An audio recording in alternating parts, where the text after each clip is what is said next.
Hello. It is with a heavy heart that I announce the passing of Officer Austin Machachar. Last night, a Northern Division officer tried to stop a vehicle who was driving down Claremont Mesa Boulevard at a high rate of speed. That vehicle failed to yield. A brief pursuit ensued, and based on the high speeds, that pursuit was quickly terminated by a supervisor. Officer Machachar and his partner, Officer Zach Martinez, were responding to the area of the fleeing suspect. Ultimately, their vehicle was struck at a high rate of speed by our suspect vehicle, who was trying to flee the area. Tragically, Officer Machachar died at the scene, and Officer Martinez is struggling for his life. Our hearts go out to Officer Machachar's family, as well as Officer Martinez and his family. And we're praying for strength. We're praying for a recovery for Officer Martinez.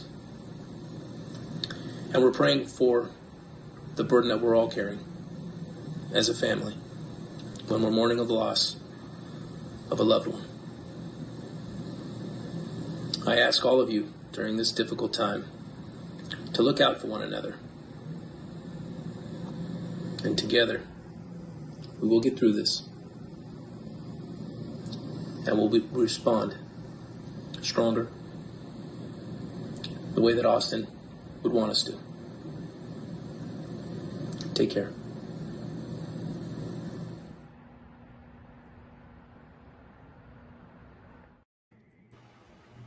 Go ahead, Sean. Yeah, our thoughts and prayers go out to both families of Officer Martinez and Officer Machachar's. I think we should have a moment of silence for Officer Machachar.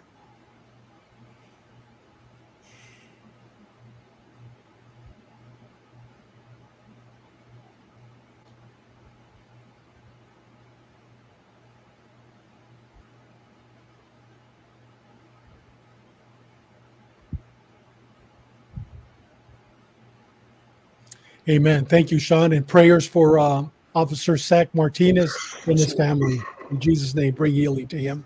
With that said, Benny, it's all yours. Well, today's guest is Alex Marentes, also known as Buggs to his friends, from Borderland Beat. As you guys know, Alex is the author of Borderland Beat. A Borderland Beat reports on Mexican drug cartel violence, the war in Mexico, and in our country. Borderland Beat was started in 2009 by Alex, a retired 30-year veteran of the Albuquerque Police Department. Alex has been covering cartel violence in Mexico and parts of the U.S. for many years now. Today, Alex is going to discuss the January 1st, 2023 incident involving Los Mexicles, a Mexican street gang based in Ciudad Juarez, Chihuahua. The gang arrived in several armored vehicles at the Cereso No. 3 State Prison in Juarez, where they opened fire on guards while prisoners inside were rioting. 10 guards, 7 inmates, and 2 gunmen were killed during that altercation. There was at least 13 people, I believe, were wounded, and at least 30 inmates escaped, including the leader of Los Mexicles gang, identified as Ernesto Alfredo Pinon de la Cruz, who was behind a wave of killings back early in August of 2022 that was known as Black Thursday, in which 10 people were killed. You know, at the end, Alex is also going to update us on that mysterious case of El Mayo. Once again, Alex, welcome, and thank you so much for coming and joining us. Thank you for having me. Yeah. So, Alex, you know, so when I was doing some research on this, and so many stories were coming out about the riot, and that all had to do with El Neto. Who is El Neto, and who are the Mexicles? Yes, well, Los Mexicles is a street gang that originated in the 1980s. Mostly Mexican nationals that were in the prison systems in El Paso and Juarez. The ones that were in El Paso and East Southern Texas, a lot of them formed Los Mexicles to kind of for protection.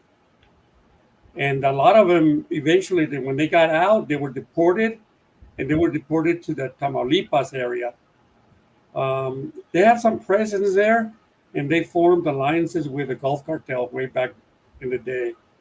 In Juarez, the Mexicles, of course, were that's where they were. That's where they had the most in the Juarez prisons, and also in El Paso. And sometimes I remember talking to some people, and I got the opportunity to talk to a few of the Mexicles, and they would go by the Juaritos. I don't know if you've heard of that term, or in El Paso they would go by Chuco Town, and also Los Mexicles, and that was more common in Juarez. How you can tell Los Mexicles from the rest, like for example, um, Barrio Azteca or Los Azteca is how they're called in Juarez. They all had their tattoos. Like the Los Aztecas had like a tattoo of an Aztec, an Indian, Mexican Indian. But the Los Mexicles, they adopted the Hecho en Mexico, that eagle, made in Mexico tattoo. In fact, when they after the riot, after the escape, and they did a search of some of the cells, they actually found a Persian cat. They called it the Mexicle gato, because he actually had a tattoo of Hecho en Mexico tattoo. So that was kind of funny that they actually had a cat in their cell. The Mexicles, like any gang, especially in Juarez, they're not as structured many times. Like for example, some of the arm wings, like for example, like the Zetas or Los Templarios with Familia. They tend to be more like street gangs that were doing mostly trafficking on the streets or moving dope for the cartels. But Juarez was different. Juarez, they started using the gangs, especially the Sinaloa cartel, both Los Chapitos and Mayo, used them a lot for to fight the Juarez. In fact, even now, Sinaloa controls southern Chihuahua, but they always had a hard time taking over the city of Juarez. And their only foot on the ground was thanks to Los Mexicles, that represented Sinaloa and Juarez.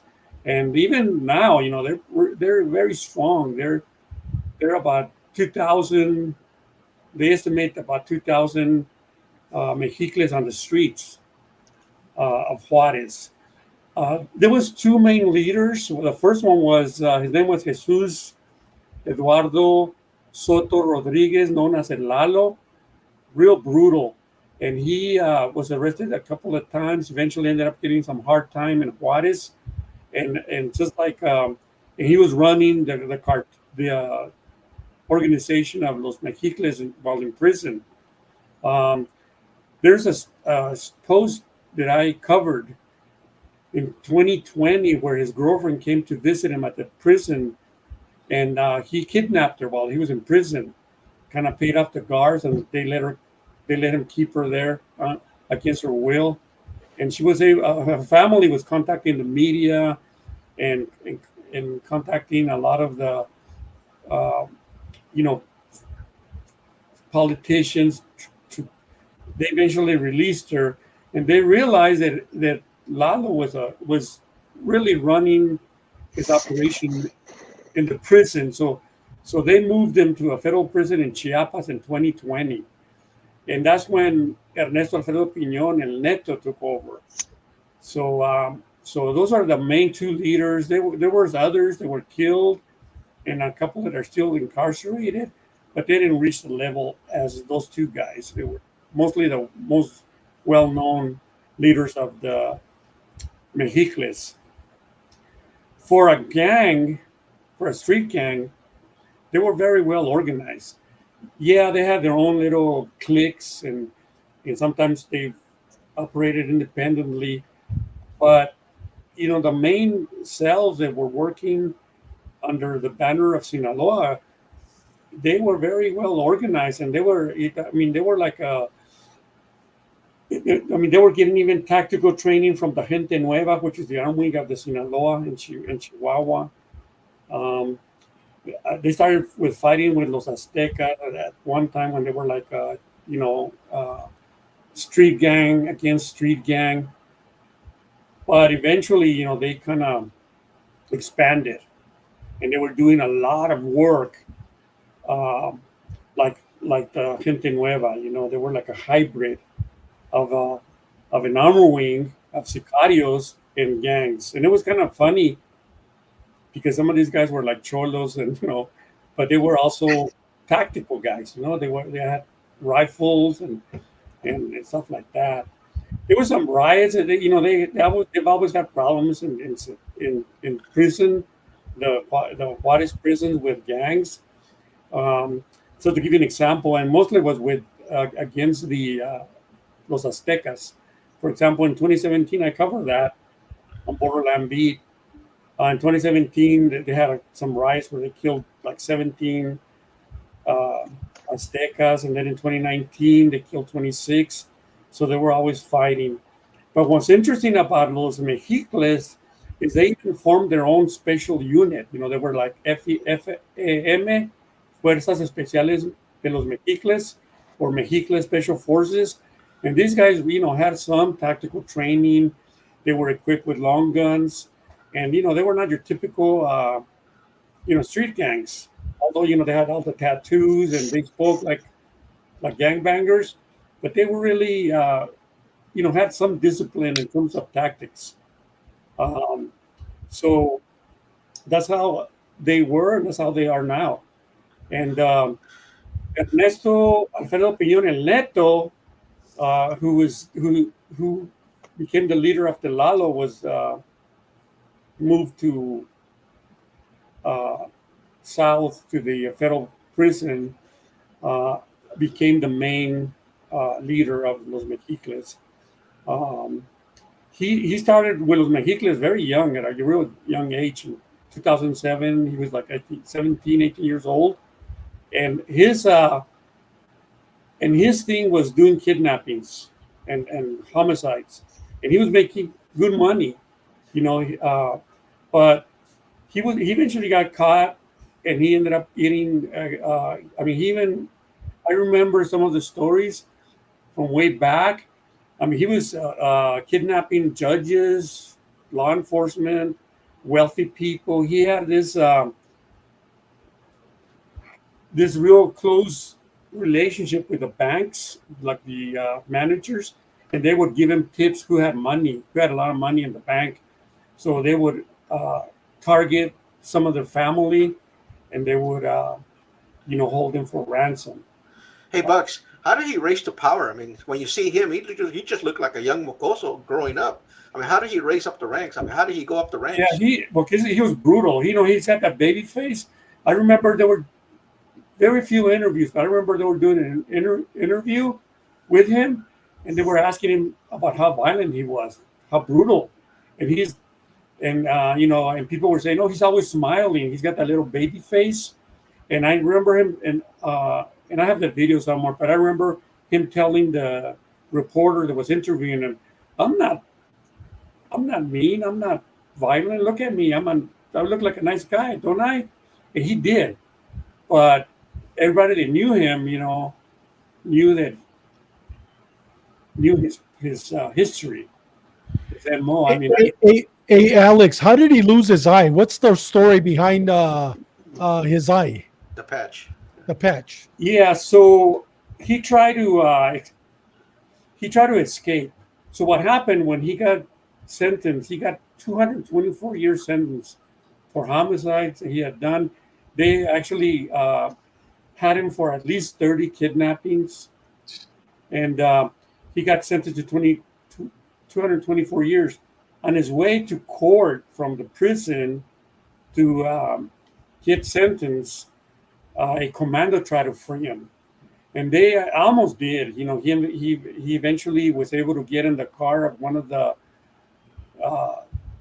attackers, one of the Mexicle commandos, and it so happens that some police and military happened to be driving by, and they engaged him, and he got shot in the face, in his eye, and that's how he lost his eye, his right eye. So that's why he wore a patch. But that dude was like very violent. I mean, he would cut, he would abduct people, and then he would get in contact with their family, and they would say, we're gonna cut a finger for every day you don't give us the money, and he would cut the finger and send it to them. And I mean, that's how violent he was. And so his MO was cutting fingers of victims.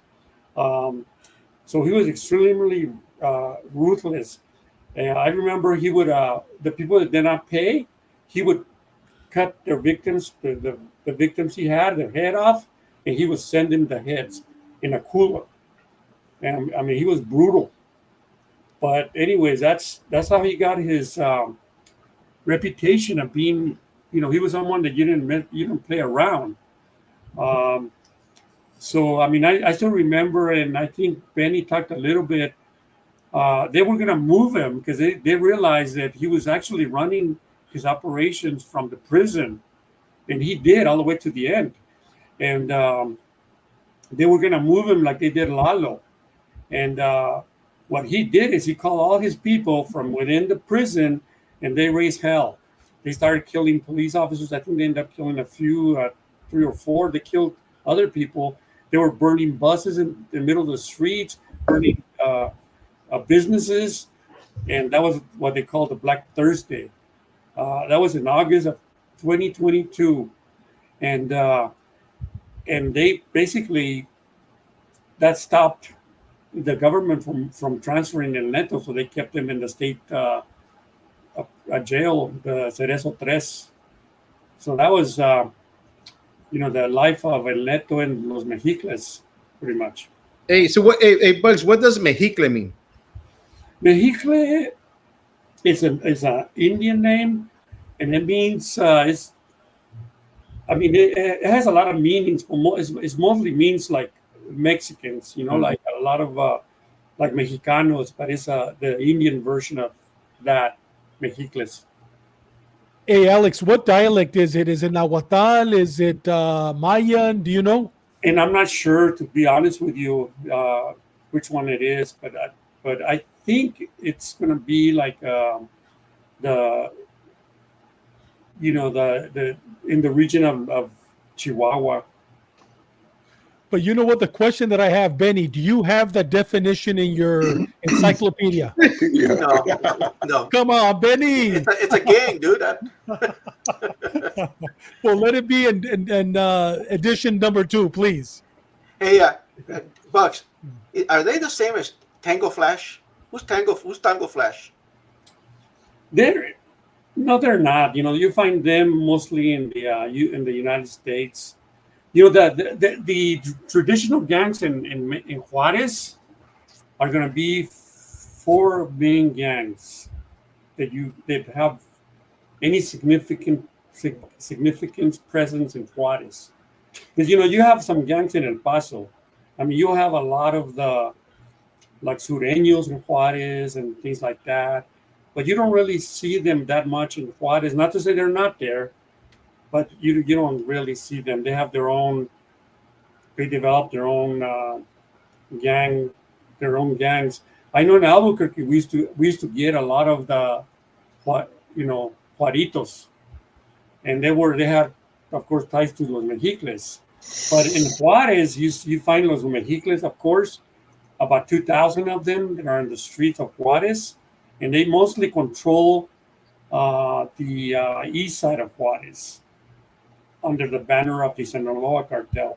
And there's been some cliques that have gone into the Juarez with La Línea. So sometimes, you would find these little cliques that kind of work independently.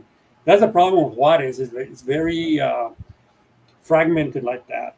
There's another gang, I don't know if you guys heard them, they're called Los Dobles, Artistas Asesinos, AA, and they're also under the banner of Sinaloa, and they do a lot of crime in Juarez also.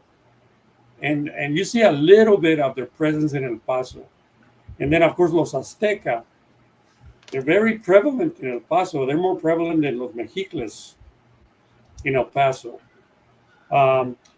They're more powerful over there. And, of course, they're huge in Juarez too, but they're not as violent. Primarily because La Línea has lost a lot of power. And they're under the banner of La Línea or Juarez Cartel. And they could be powerful if the big cartel was powerful. But they lost a lot of power for just fighting and losing a lot of their big top bosses. So although there are 4,000 of them, los Aztecas in Juarez, they tend to not be as prevalent as the Mexicles because of La Línea. And then you have another gang that's really getting to be very powerful over there, and it's called La Empresa or La Nueva Empresa, and they also work under La Línea or Juarez Cartel. And those are the main 4 cartels that are the main cartels in Juarez. Hey, Alex, what about Jalisco Nueva Generación? Have they formed an alliance with any of the 4 gangs from Juarez? One thing that I can tell you, I have never seen any evidence or presence of CJNG in Chihuahua. In Chihuahua? I'm not going to say, or Juarez, for that matter. Juarez is very hard to penetrate. They have more presence in Tijuana than they do in Juarez. And the reason being is because, these cartels are so fragmented in Juarez that, CJNG's got all kinds of problems. That's the only thing with CJNG that, is the second largest, most powerful cartel other than Sinaloa. One of the things that they lack that keeps them from being as powerful, although they're brutal and violent, but they're not moving the dope like Sinaloa. And the reason is because they don't own a border region, really. They have alliances where they'll pay other cartels to allow them to traffic drugs in the border regions. But in terms of Juarez and Chihuahua, very rare do you hear anything about the Jalisco cartel. Wow. Hello. Yeah. Woo. Hey, so Buggs. So my question is, let's go ahead and start discussing what happened January 1st, 2023, the prison incident in the Ciudad Juarez, Chihuahua. What happened? Hey, Alex, before you talk about that, let me show a quick video. Are you okay with it? Yes, sir. Okay, here we go.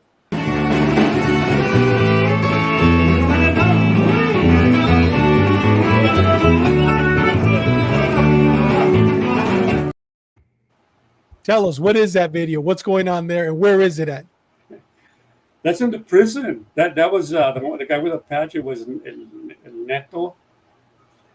Basically, what they were doing is they were celebrating Mexicle Day. You know how we have like Teacher Day and Law Enforcement Day? Well, the Mexicles had Mexicle Day, and they decided to throw a party, and they brought in one of that musician is very popular in Juarez. He plays a lot of narco corridos, and they brought him in. I mean, because they controlled the prisons. They had all the guards on the payroll. They could have parties. They had alcohol. They had drugs, and they would have parties. And that's basically what they were doing. They were having a narco party in the prison, celebrating Mexicle Day. The artist, I believe his name is Rogelio Hernandez y su plebada, and he's real popular over there. So it's even hard to get him to come and sing at just any party. I mean, I'm sure they might have paid him a lot of money to come in. So that's basically what went on in these prisons. With they could do whatever they want. So what happened then? Let's go back now. Now that we saw the party, the way they used to party in there. What Yeah. happened in January? So so New Year's 2023 at 7 a.m. There was 25 fully armored. I'm sorry. There was 20. There was about 25 fully armed commandos and 7 armored SUVs that landed in Cereso Juarez. That's a state medium security prison.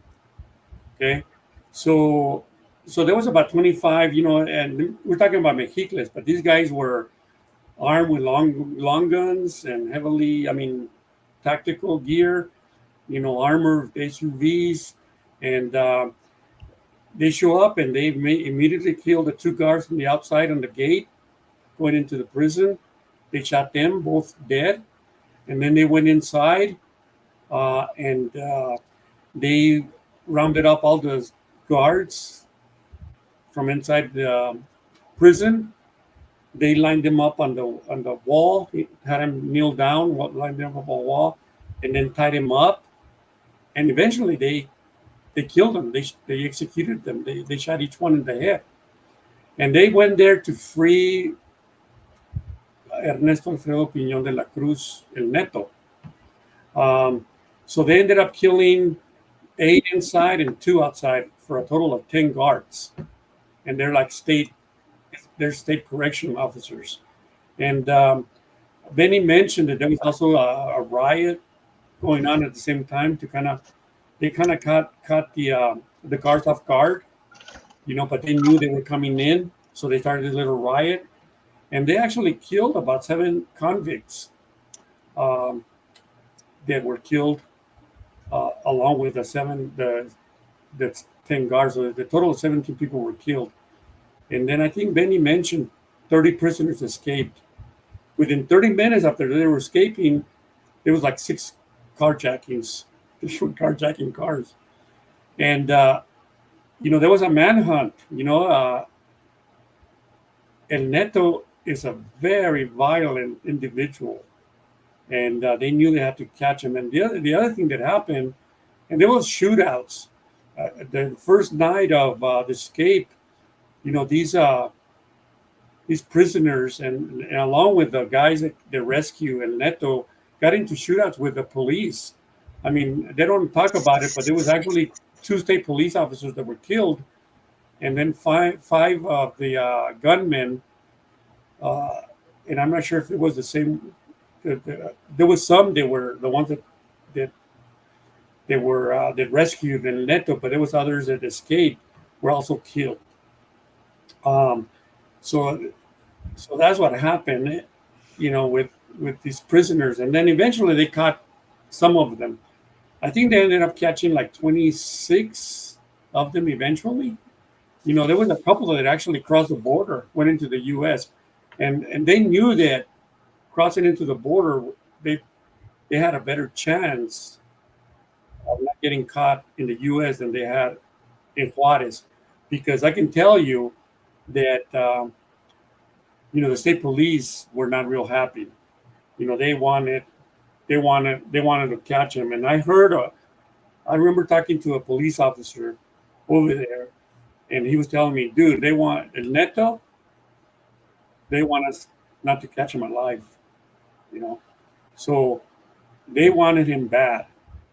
So they of course the military showed up and the police, and they found that El Neto was living the good life in the cell, in the prison. He had what they called VIP cells, where he had like tons of different drugs, unlimited drugs. He had weapons like long guns and handguns. They found 18 cell phones where he was communicating with people. They found a safe with 1.7 million pesos, which turns out to be like $87,000. They had a bar, and in their VIP cell, they had whiskey and tequila and beer. He even had a jacuzzi, in that cell. So he lived a good life while he was there.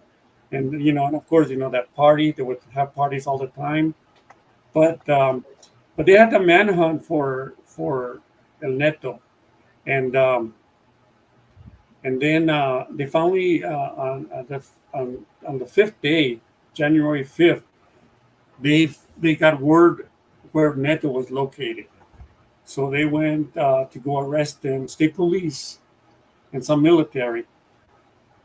They went to go arrest him, and of course, Neto was managed to get out of the house and escape and get on a armored BMW, like late model BMW, and they got into a chase with him. He crashed into a gas station, and he got into a firefight or a shootout with the state police.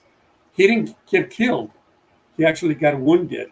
So what's weird about how that happened after the shooting is that they put him in the back of a truck, and they didn't even take him to the hospital.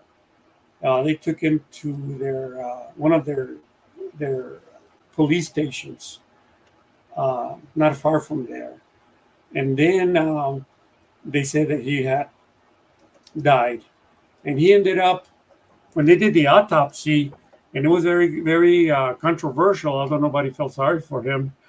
They found that he had a gunshot wound to his arm, one to his back, and then he had a gunshot wound to his head that was, contact wound, meaning that the gun was right on his head, like a execution style. El tiro de gracia. Yeah, and I sent you a picture. I don't know if you can show that, but you can see him on the truck, and he's bleeding a lot. So that means he was still alive for a while when he was bleeding out from the head. So there was rumors that they took him to the gas station to get him away from people that were looking. The team of the officers that had him put him in a truck, and they took him over there where few people were watching, and they executed him in the back of the head, consistent with what that officer told me, that they got orders that they didn't have to take him alive. So that's how Neto died. After that, the federal government, because that prison where Neto was, it was a state prison. The federal government decided they were going to move all the Mexicles out of that prison. So they moved like 200 of them to a federal prison, just to avoid problems with having them there. And then the director of the prison was arrested and prosecuted, and a lot of other, ranking correction administrators and correction officers. So it was Alex, we have a question from Chris Kilby. What day does that day fall on? He meant El Día de los Mexicles. The reason why, so if somebody's watching, for example, in Texas right now, New Mexico or San Diego Cup, they could be aware when the date is. So if they see certain barrios, certain areas that are celebrating that day, they could be 10-4 that's the day. Do you happen to know the day that day is by any chance? Yeah, and that's a good question. I can't remember. I think it was in August, someday in August, but I can. Well, it's all right. While you're talking, I'll look it up. Okay. I'll look it up. Okay, perfect. Hey, Bucks. Let me ask you a question. How did they reach the cell blocks when they hit the prison? When they smashed into the prison, how did they reach the cell blocks? Or was the riot out in the yard? I mean, what's the setup of that prison? Is it like the old prison in Tijuana, where it's like a city and everybody's just out loose? It's it has a big wall, and then where the two officers that were killed outside, they have like a gate that opens. They have to open it, electrically. So they were able. So when they got shot, I'm not sure if they opened it or the Mexicles were able to open it. Some of those Mexicles had been in that jail, so they knew the system. And then when they went into the building, they were able to, some of those correction officers were corrupt, and they allowed them to get in, and they themselves were killed. But almost, for the Mexicles to operate an organization like the Mexicles, very sophisticated organization for being a street gang, within the prison, almost every correction officer had to be, on the payroll. So when they saw they're thinking, when they saw the commando show up, they opened the door, they went in, they thought they would just take, Neto and leave, but that's not what they did. They ended up killing them. There was no need to kill them, really. But I think that's what happened, Benny. They opened the door for them to get in. Because what it has, and I've been there. I was trying to, like a few months after that happened. I was trying to see if I could get They sealed it, and they weren't even letting the media until the newspaper of the Juarez was able to get in there, take pictures. I got a hold of someone from the attorney, the state attorney's office that I knew, a contact, and he goes, "Yeah, I think I can get you in there," kind of deal. And they're the ones that are in charge of the prisons over there. So I went to Juarez, and I thought I was going to be able to get in there, take pictures of the VIP cell. But I was able to look at that front door when they went in. I didn't go inside because at the end of the day, they didn't allow me to go in there because it was like a crime scene thing going on, and they didn't want to, it was kind of personal for them because of the correction officers that were killed. But I saw the front door, where all the visitors come in, where they process visitors and all that. And that door, I didn't see it closed, but I'm sure inside, people go in there, and then I'm sure in there they have more secure doors to get further in. I'm assuming, but when I went there, I didn't go all the way in, but I was, outside of the building looking, and I saw a lot of people, just visitors, going in there to visit family, and that door wasn't really secured. You could just open it and walk in. But Hey, Alex, I'm looking at Wikipedia, and it says it was founded, Los Mexicles, founded in 1987. Founding location, believe it or not, it says Tennessee, Colony, Texas, Juarez, and the United States. Years active from 1987 to present. Territory, Texas and North Mexico. And then it goes from there, and it talks about Neto, the kidnapping, and so forth. But did they have ties to Tennessee that you're aware of? I'm not aware of. I know they had presence in, the Mexicles were not real huge in the U.S. prisons. They were huge in El Paso. And then they, like I mentioned earlier, they did have some presence in southern Texas, like over there by the Gulf region, and they had alliances with the Gulf Cartel, because the Gulf Cartel's in the Gulf of Mexico. But I don't know that they had any presence beyond that. I do conferences, and I talk about Los Mexicles to a lot of officers in other areas, and nobody knows anything about Los Mexicles. They're not a well-known gang outside of Juarez and El Paso. So I don't know. I can tell you.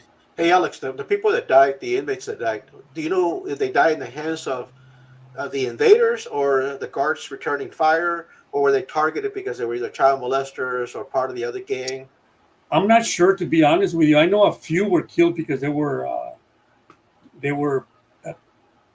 rival gang, probably Aztecas. Mm-hmm. But I couldn't tell you why they were killed. They didn't really release a lot of information why they killed. They didn't really cover a lot on the convicts that were killed. Mm-hmm. 7 of them were killed, but but they didn't really say much about them, why they were killed. Hey, Alex, Narco Dogs just found an article that says El Día del Mexicle was el 15 de septiembre, Okay. the 15th of September, September 15th. I knew it was close, like August, September, sometime. Yeah. I just couldn't remember. Thank you, Narco Dogs, for doing the research. But it was funny, man. I always get a kick out of that they had their own Mexicle Day. Yeah. With, the teacher day and law enforcement day. Mexicle Day. Go ahead, Big Sean. Hey, Alex, can you give us an update on the El Mayo investigation? Yeah, since the last time I was talking to you guys, there's some development going on with that. El Mayo released another letter through his attorney. And this one was kind of like a 2-pager that went into more detail. And the only reason I talk about that letter is because the Federal Attorney General's Office, the FGR, Fiscal General de la República, has a warrant for Joaquin Guzman Lopez for kidnapping and treason. So they're going with that letter based on a lot of points that the letter makes. And I'll just go over some of the key points on that letter that supposedly is from Mayo Zambada. Hey, Alex, it's funny. The Attorney General for Mexico, this guy Joaquin is responsible for thousands of murders, thousands of tons of cocaine, fentanyl coming to the United States. But now, for the first time, there's a warrant for kidnapping based on a letter, right? I mean, is that funny or what? Yeah, and they're charging him. They're charging him for kidnapping Mayo Zambada. Yeah, I know. But yet, there's no warrant for the fentanyl, for the murders, and nothing on that. But on this, there's a warrant. Unbelievable. Let me ask you, where did this treason come from? The treason against the government of Mexico or what? Mexico. Well, they're saying I guess a law in Mexico is a little different than here for treason, but I think they're basing it on the fact that someone removed a citizen against their will, kidnapped him, and took him to another country. And I think those are the elements of that crime for treason over there in Mexico. So, and coming from another Mexican, not another another person from another country. So if you're from Mexico and you kidnap someone and take him to another country, I guess that element falls under treason. But that's basically what they're charging him with. But anyway, the letter of Mayo, he went on to say that he did not surrender, that he was actually taken to the United States by force by Joaquin Guzman Lopez. What happened was that Joaquin had asked Mayo to attend a meeting to resolve a dispute between Ruben Rocha Moya, who's the governor of Sinaloa, and of course Ruben Rocha Moya is denying that. He's saying that he was in L.A. on vacation when Mayo was kidnapped, and he went to a game, a Dodger game, so he wasn't even in Sinaloa. But a lot of people are saying that he's covering it up. But anyways, Mayo. But Alex, Mayo never says he was there, right? Mayo says he was invited to a meeting where he was supposed to be there, and Quinn was there, right? Yeah. Although there is the driver of Quinn.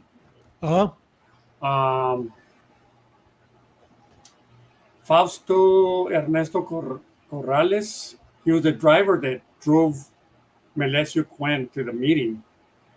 He's the one that gave the version of the gas station. Yes, but they found out that didn't happen. That Mayo was either not there, or he wasn't killed there. Yeah, we'll talk about that right now. Talk a Go little ahead. bit about that. Uh, But he's on the run. You know, they had a warrant. They served warrants at his house. The FGR, the Federal Attorney General, and they're trying to find him, and he's on the run. Him and his brother, and his family saying that he's fears for his life, and that he told his family that when he was in that house, that he heard the governor talking in one of the oh rooms. wow. So Okay. I don't know if it's true or not. Of course, the governor is denying that he was in there, that maybe they used his name to get Mayo there, but he was not there. So I don't know. And then, of course, Hector Menecio Cuen Ojeda, he was a former mayor of Culiacan, was there because, well, according to Mayo, he said he saw him. He saw him there and kind of he waved at him. And then Joaquin called him into a room. And he was also told, according to the letter, Mayo was also told that Ivan Archibaldo Guzman was going to be there.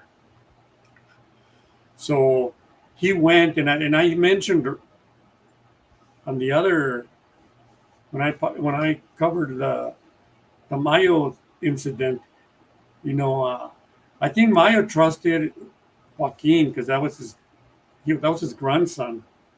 And I know he got along with him real well, and he trusted him. He was his godson. Yes, Godson, yeah. Mayo was his godfather. Uh, So, anyways, he trusted him, and then he didn't have I mentioned that both Joaquin and Ovidio were like full brothers, but they were half brothers with Ivan and Alfredo. So they grew up with different moms. They didn't grow up. They grew up together, but not living together. So they weren't real close, although they were loyal to each other. They weren't real close. But he's the one. Mayo really never had a relationship really with the Mayitos. I mean, he was good friends with El Chapo, but he was never like, good friends with the Chapitos because, they were, his friend was El Mayo.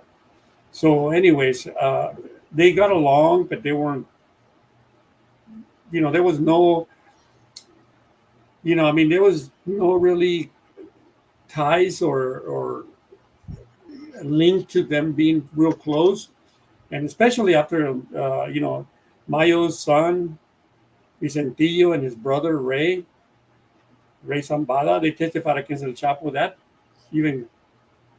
even hurt the relationship even further.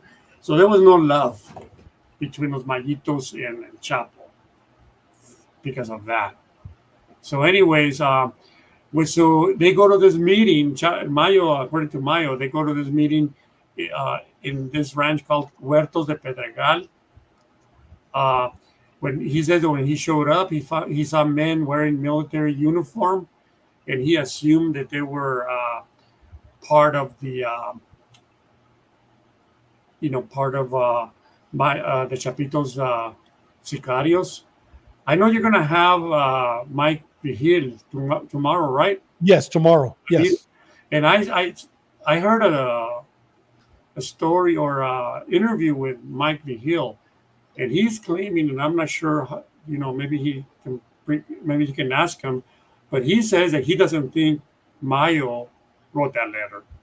And Yes. then I also heard him say that my Chapiza, the sicarios of los Chapos, they're not known to wear military uniforms. Yes, he mentioned that. Yes. You never see them. I mean, you'll see like the CJ&G, those guys, wear helmets and everything. But I never really seen, and he's got a good point. I really never seen any of the Mayisa, any of the Mayo, any of the Chapitos, sicarios wearing uniforms. So anyways. And you know what, Alex? He also says that knowing Mayo, because he worked those cases for 40 plus years, that Mayo never would have came down the mountain with just 4 guys. Mayo would have came down with an army. And the minute Mayo would have seen the military there, he never would have gone inside the house. So he makes a point there because, like he said, he goes, they never dress the Mayos people or the Chapitos never dress in military camouflage uniforms. Only Cartel Nueva Generación, like you said. Yes. Right. Yeah. So those are good points that he makes. Yeah. So anyways, when he gets there, he saw Gwen. They waved at each other, and then he says that Joaquin kind of waved at him to come in the room. He said he went into this room that was really dark. He said, and I'm going based on the letter that he supposedly wrote, and that he remembers seeing like a table with a lot of fruit in the middle.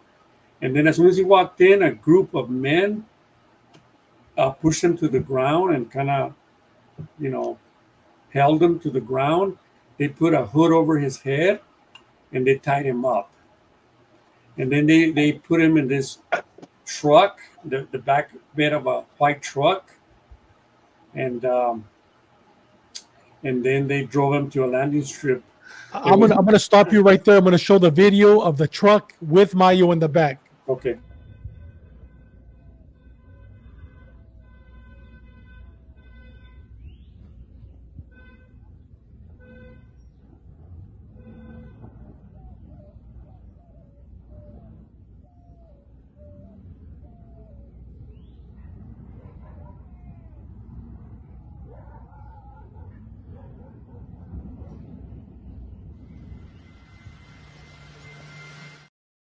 Mayo's in the back of one of those, right? Yeah, supposedly that's a truck, and he was, that airport or landing strip, whatever, is real primitive. It's like a airport / farm. Mm-hmm. So it's not, I'm sure it's just private planes land and take off from there. It's not really a big time commercial airport. Private planes from Colombia. Yeah, probably. So it's probably used a lot by the cartels and CIA. Uh-huh. Yeah. So, anyways, on the letter, another thing that the FGR is making an issue of, they're saying that the letter says that it took 20 minutes, and they timed the time that it takes from that because they actually found the house where Mayo was supposedly abducted. And it's a big old house, big ranch. And there's pictures on social media. You can see the house. And they timed how long it takes from that house to the that airport landing strip. And it takes about 20 minutes. So it's consistent with that, what he said. So anyways, he was driven to the landing strip and forced into a private plane. He says on the letter that Joaquin bound him to a seat with zip ties. And I don't know if you guys remember, but they found zip ties in the seat, in the seat of the airplane. Remember? So Yeah. So that's what he says. And then they took him to Santa Teresa, New Mexico. I'm gonna go ahead and play the video real quick of the.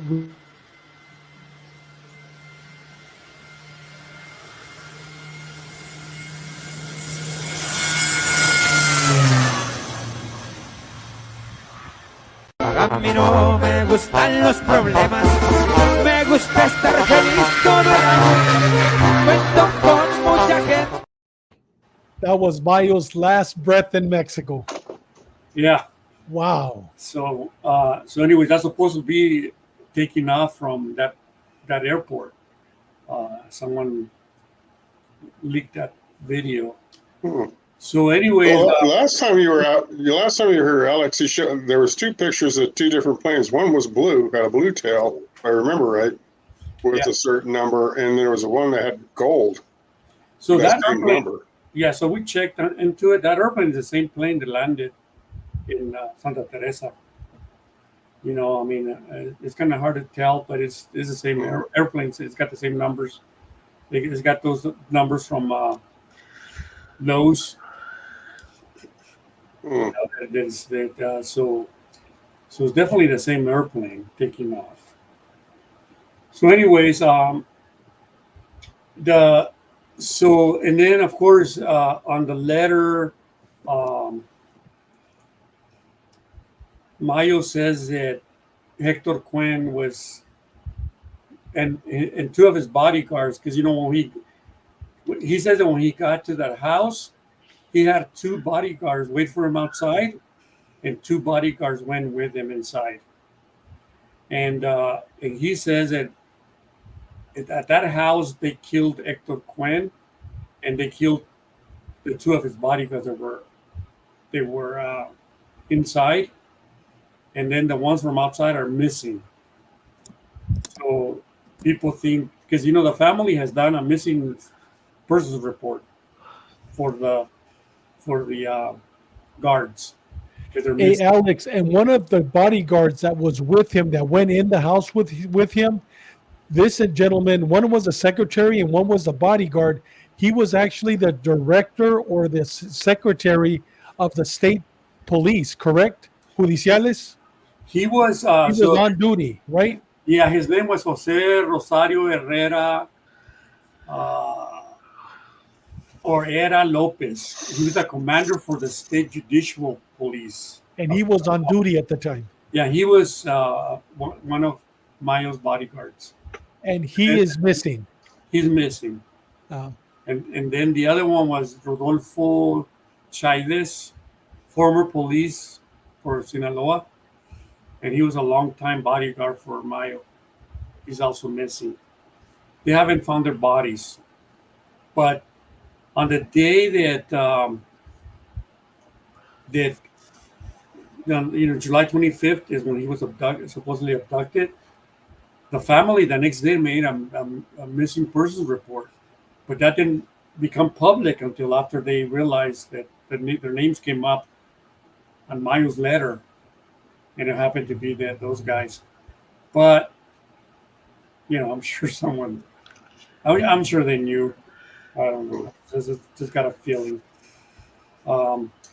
Anyways, and of course I mentioned the driver of Quinn, But on the gas station, a couple of things with the FGR. The attorney for the state. The attorney general for the state of Sinaloa ended up resigning because she's under investigation because they really figure out that it was a setup, that gas station deal. Like there was blood in the bed that was never tested.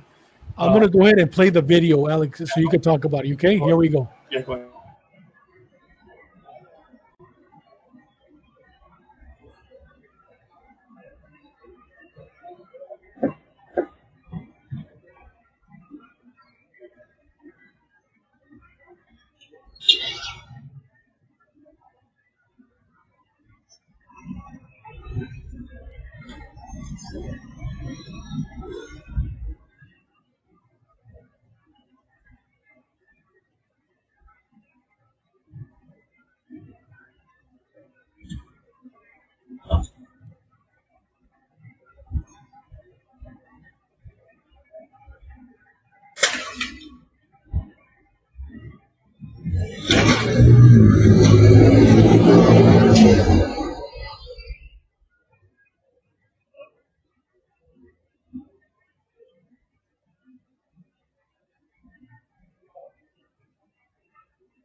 For 4 gunshots to his legs, but he had heavy trauma to his head, where he was hit so hard that's what killed him. Blunt trauma to his head.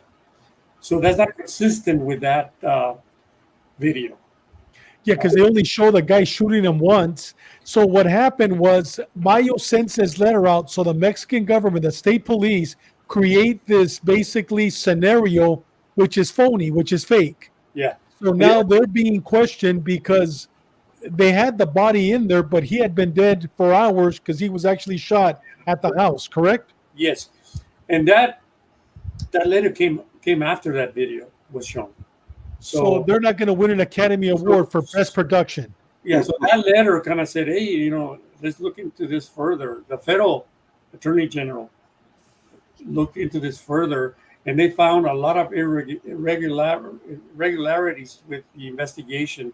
They didn't process the truck. They left a lot of important information on the autopsy. It wasn't even a full autopsy.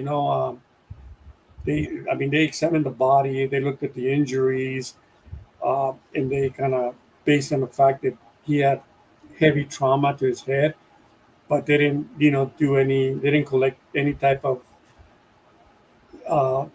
fluids or evidence to be able, organs or whatever, to be able to do a full autopsy. And then there's a law in Mexico of any homicide, they can't, they have to bury him. They can't Cremate. him. So, and he got cremated like the next day. And that was, of course, the family had some say on that. But, that was something that the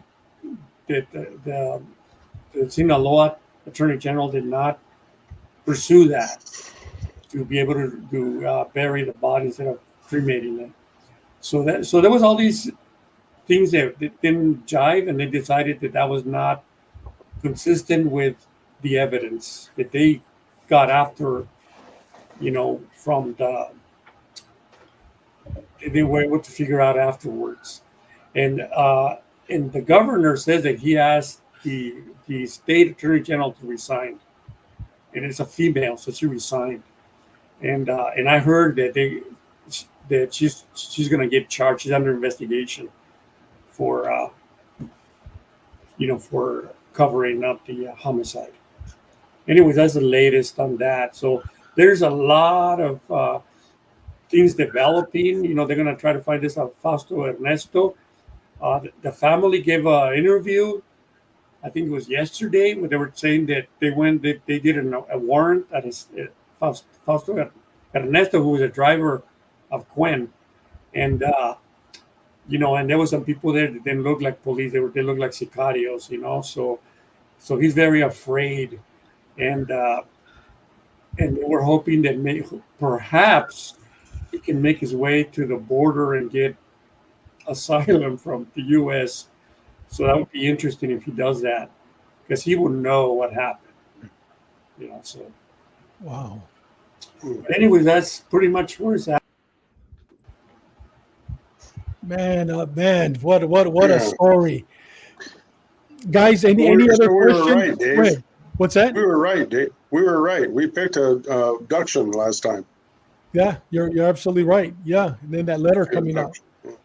Yeah. And go ahead. The Mexican government is going with abduction. I mean, even they're charging Joaquin for kidnapping. They got a warrant for him. Hey, Alex, has your opinion changed from the last interview you gave us? Do you believe now that it was an abduction and that Mayo did write this letter and what he's writing is correct? I'm leaning more, I was already leaning towards that. One of the things that I never try to do, as we don't do that when Borderland Beat. We never throw our opinion. We just present the facts. That. We just present the facts, and we'll present what people said and all that, and we let the people decide on their own. And I try to do that too. I try not to say what I think, but I was already leaning towards the abduction, and even more so now. But it could be, maybe something else. I don't know. There is.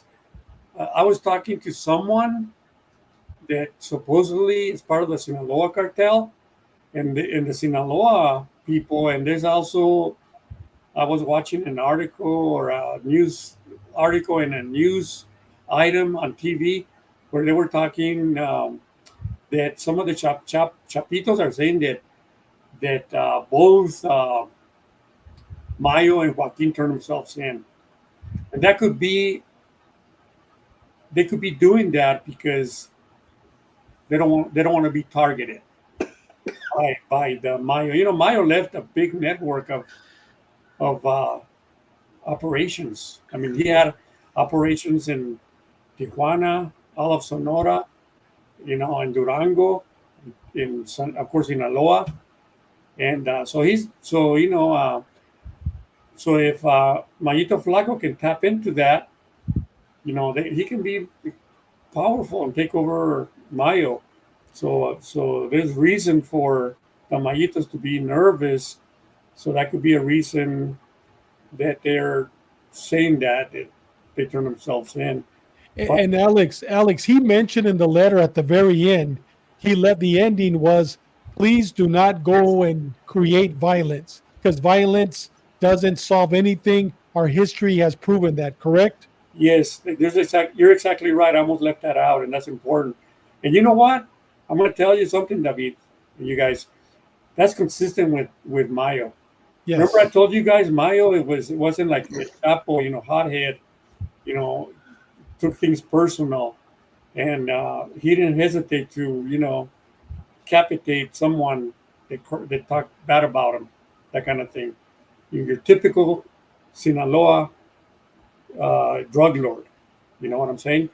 But Mayo wasn't like that. Mayo was the kind of guy that he preferred to resolve his problems with talking, with nonviolence, you know, paying people off or whatever.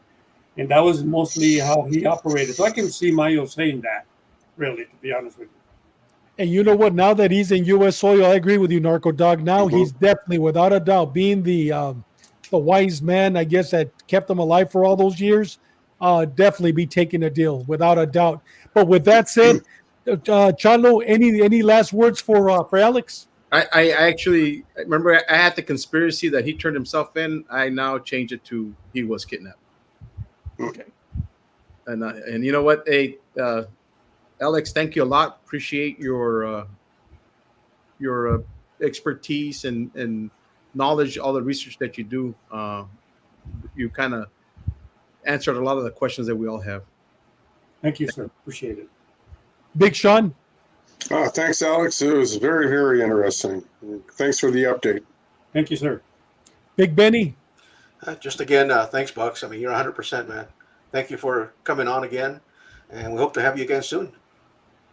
Thank you, guys. Thank you for having me and listening to me. And, you know, I'm happy to be here and share what I know with you guys. And hey, Alex, and you know what? Our prayers are with you. Benny and I, the other day, we're talking. We're going, Alex, no le teme a la muerte. In other words, Alex not afraid of death. I mean, Benny was telling me that you go on your bike, sometimes all over Juarez, your bicycle. And he's telling me, man, can you believe this guy? And you know what? It's because of men like you that sacrifice and that have a purpose in life that can share these great stories, not that you heard, but that you saw. And we're very grateful, and we pray for you and your family that God may continue protecting your brother. Mil gracias. Thank you. And you know, Bugs, looks like when I talk to you on the phone, I always tell you, man, be careful out there, bro. You're out there everywhere on that bike. You're on foot. Just be careful, bro. I'm addicted to that bike. You're addicted to adrenaline. That's what you're addicted to. Yeah. You know, I was at a conference the other day, like last month, and someone asked me, hey, what are they using over there, all these addicts? Because, you know, we have a place called the War Zone. That's where Benny sees me riding my bike. And there's people shooting up in the open. And I wasn't sure. So I was calling some of the DA guys and some of the task force members over here. And they were, what I think is, you know, fentanyl and meth. So one day I just started walking, asking people, you know, like these guys that are shooting up. And I must have spoken with maybe like 7 of them. And all of them had fentanyl, you know. Wow. They told me they can buy a pill that goes from $3 to $10 for a pill of fentanyl. Wow. Hey, brother, be safe out there, man. Mil gracias, and we're praying for you, brother. Be safe. Okay, thank you, guys. All right. God bless you. Thank you. Thank you. Wow, Benny, thank you once again, man, for bringing him on, giving us that update, especially about this prison break. I mean, my God. Yeah. Wow. Only in Mexico could a gang go in there and shoot it up. Yeah, only in Mexico. And only in Mexico could they have big parties too. Big parties, yeah. With banda and everything, you know. With movie stars, exactly. Yeah. Hey, Big Sean, tell us who we got next week. Next week's going to be a great episode. Tell us. Yeah, we got, hopefully you can still make it. We'll confirm this week. Chief Scott Wall from San Diego PD. And after yesterday's events and all that, it might be a little bit busy, but we'll confirm. I'll tell you, I'm looking forward to it, especially with last week's episode with John Bailey talking about Officer Kirk Johnson and what they're doing. One of our goals is to have him on our show and then ask him to see if he could join our cause to build a memorial there at the park where he was murdered. But I can't wait to see him. I knew him as a young cop, and I knew his father. I worked with his father. His father was a legend. His father took down some of the biggest Mexican mafia hitters in San Diego. So I can't wait to talk to him about his father, see how his father's doing. Great guy. I'm looking forward to it. It's going to be a great episode. We've known each other. I've known him since he's a little baby cop. Did you know his father? Did you ever work with his father? No, you know what? I never. I don't believe I ever met his dad. Oh, dude, his father was a bodybuilder. The guy was built like a rock, and he worked NTF the majority of his career. Oh, okay. Yeah, right. Great guy, outstanding guy. And guys, tomorrow night we have on Ash Wednesday at 5:00. Our show here on Tuesdays at 6, but tomorrow at 5:00 we got a DEA legend, Mike Vigil. This guy, I'm telling you guys, we're going to bring him also on Tuesday, Benny, in the next couple of weeks. This guy is a true legend, man. I mean, every legend that we have are true. But I talked to him. We talked for about a half an hour. It felt like we talked for 3 minutes. I mean, the guy, I can't wait to interview him tomorrow. Bobby's actually going to be doing the interview. We'll be chiming in. But this guy, I know you guys, Chalo, you've seen him on television all the time. He's always on Fox News, CNN. He's all over the news. This guy is a true legend. He's all over the place. Yeah, you remember him, Sean? Yeah, I've seen him every time you turn on the dang TVs on something. Exactly. It's going to be great. Yeah. But guys, with that said, we'll see you tomorrow night. We'll see you next Tuesday. Chalo, last words, brother. Integrity means everything, man. Be safe out there. Big Sean. Hey, I'm glad the Chicago DNC was over with, and props to Chicago PD. They had a few skirmishes, but they took care of what they had to take care of. So, just be safe. We missed you, Big Sean. Big Benny. Yeah. Hey, I wasn't there, Chalo.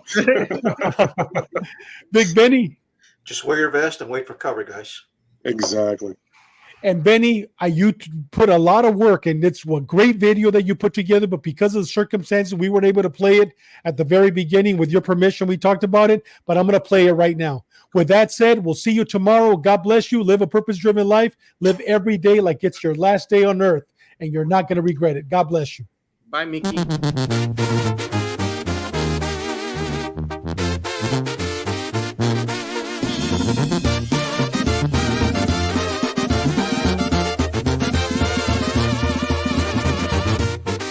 Ciudad Juarez, zona de guerra, ya se corrió la noticia en la prensa nacional. Al gobierno así critican. ¿Quién tiene tanto poder?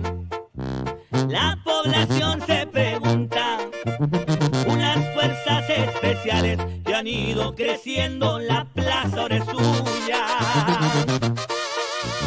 Con la Guardia Nacional, federales y estatales, montaron operativo para poder reventarles. Se hablaba de traslados y algunos decomisos. Todo está bajo control, decía el alcalde, yo se los afirmo. Cayeron de madrugada 800 del gobierno, que bajarán las matanzas, desataron un infierno. El imperio PRM movilizó a su gente, le respondieron con guerra, 3 días de terror, murió mucha gente.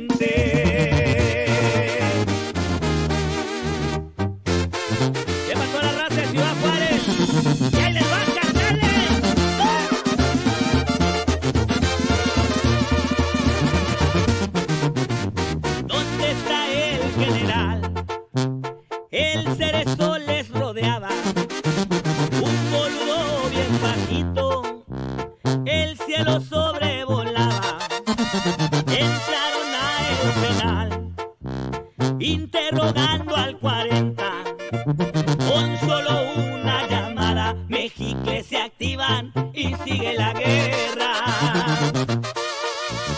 No soy quien ustedes buscan, aquí ya estoy torcido. Ya tiempo doble las manos, dijo el general tranquilo. El moreno dio luz verde